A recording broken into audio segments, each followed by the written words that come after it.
आज आपण एकदम मऊ लुसलुशीत आणि पांढरी शुभ्र अशी इडली बनवणार आहोत।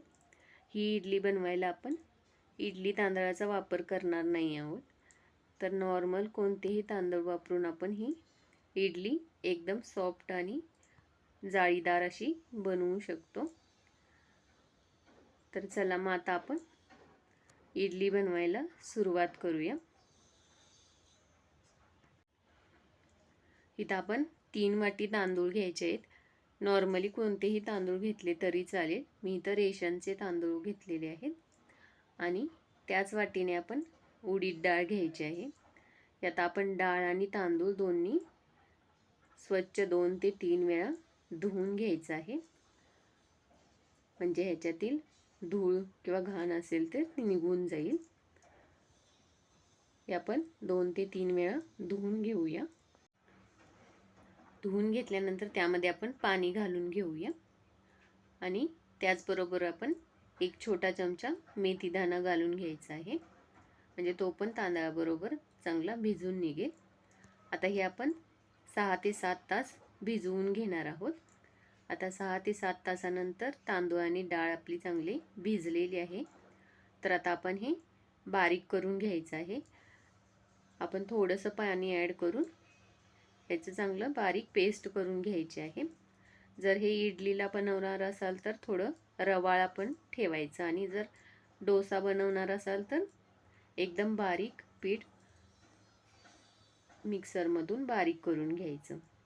आता हे तर सगळं मी बारीक केलेलं आहे, तर आपण 1 ते 2 मिनिटं हे पीठ फेटून घेऊया। हे फेटल्यामुळे पीठ छान फुलून डबल होते। आता हे आपण झाकून रात्रभरासाठी ठेवून देणार आहोत, म्हणजे आपलं पीठ छान वर फुलून येईल। आता आपण रात्रभर पीठ ठेवल्यामुळे चांगलं फुलून आलेलं आहे आणि तुम्ही बघू शकता एकदम डबल झालेलं आहे। आपण आता हे एकदा हलवून घेऊया।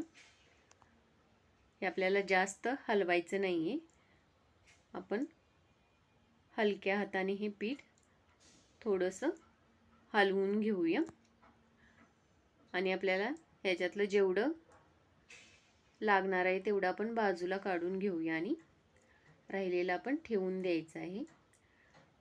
आता ह्यामध्ये आपण मीठ घालून घेऊया चवीनुसार। इथं आपल्याला सोडा घालायची गरज नाही आहे, असंच आपल्या इडल्या छान फुलल्या जातात। मीठ घातल्यानंतर आपण एकदा हलक्या हाताने हे पीठ मिक्स करून घेऊया। इथं आता आपलं पीठ थोडंसं घट्ट वाटते, तर मी ह्यामध्ये आता पाववाटी पाणी ॲड केलेलं आहे। आता ते पुन्हा एकदा व्यवस्थित मिक्स करून घ्यायचं। पीठ जर तुमचं इडली बनवायच्या मापाचं असेल तर त्यामध्ये वरून पाणी ॲड करायची गरज नाही आहे। इथं थोडंसं घट्ट होतं, त्यासाठी मी थोडंसं पाणी ॲड केलं। आता आपण इडली पात्राला तेल लावून घेऊया, म्हणजे खाली इडली आपली चिकटणार नाही। तेल लावल्यानंतर आपण त्यामध्ये पीठ घालून घेऊया। इथं मी सगळी इडली पात्र आता भरून घेतलेली आहे। तर आता आपण ते गॅसवर ठेवून घेऊया। पाणी आधीच उकळलेलं आहे। आता त्यामध्ये आपण हे सगळी इडली पात्र ठेवून घेऊया। आता हे वरून ह्याला झाकण लावून आपण हे 20 मिनिटासाठी कमी गॅसवर चांगलं शिजवून घ्यायचं, म्हणजे इडल्या आपल्या चांगल्या फुलून येतात। आता हे आपण 20 मिनिटं शिजवून घेणार आहोत। आता 20 मिनिटानंतर आपल्या इडल्या तयार झालेल्या आहेत आणि चांगल्या फुललेल्या पण आहेत। तर आता आपण ह्या काढून घेऊया आणि थोडंसं आपण थंड करून घेऊया,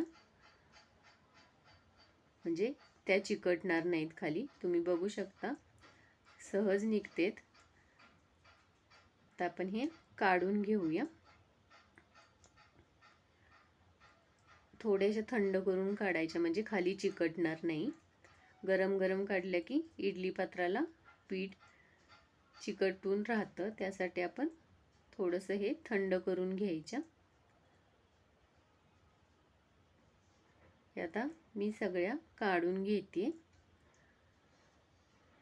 आणि हे आपल्या एकदम मऊसूद अशा झालेल्या आहेत, तुम्ही बघू शकता. आणि जाळी पण ह्याला मस्त अशी तयार झालेली आहे. तर आता आपण ह्या सर्व करायला घेऊया. तुम्हाला माझी रेसिपी आवडली असल्यास लाईक करा, कमेंट करा आणि चॅनेलवर नवीन असाल तर चॅनेलला सबस्क्राईब करा. थँक्यू.